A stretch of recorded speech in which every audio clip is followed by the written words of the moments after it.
Hello, আসসালামু আলাইকুম। আজকে আপনাদের মাঝে নিয়ে এলাম দারুণ স্বাদের একটা রেসিপি। রেসিপিটা এত দারুণ যে এক এক দেশে এক এক রকমভাবে এটা রান্না হয়। তো এটা ফুলা বলি আমরা দেশের বাড়িতে।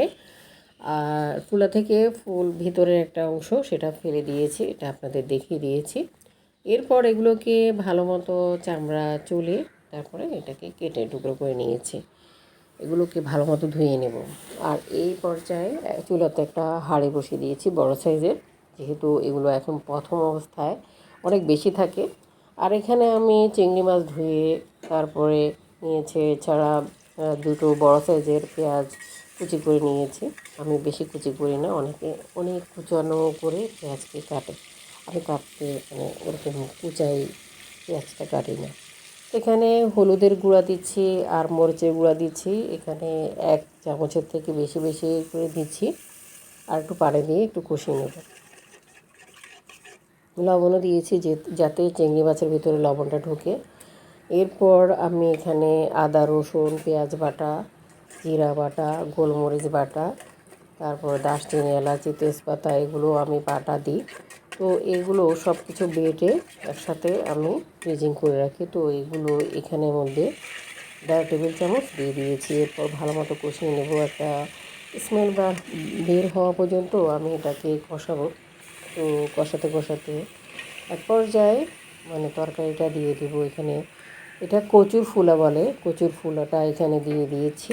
তো কচুর ফুলাটা দেওয়ার পর এগুলোকে নেড়ে চেড়ে উপর নিচে এভাবে উল্টে পাল্টে দিতে হবে। তো এখানে পরিমাণ মতো লবণও দিতে হবে।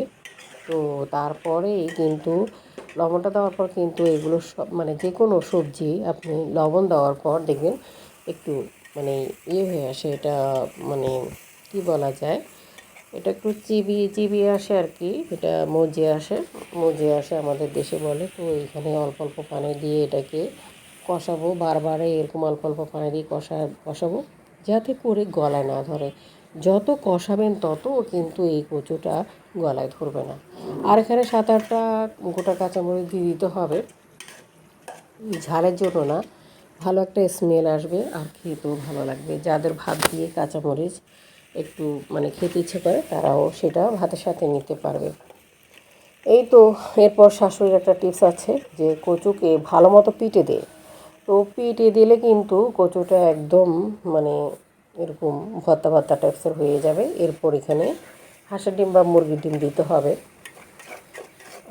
আমি হাঁসের ডিম দিয়েছি, আপনারা মুরগির ডিমও দিতে পারেন। তো এরপর আমি এগুলোকে ভালো মতো কষাবো, আরও কষাবো।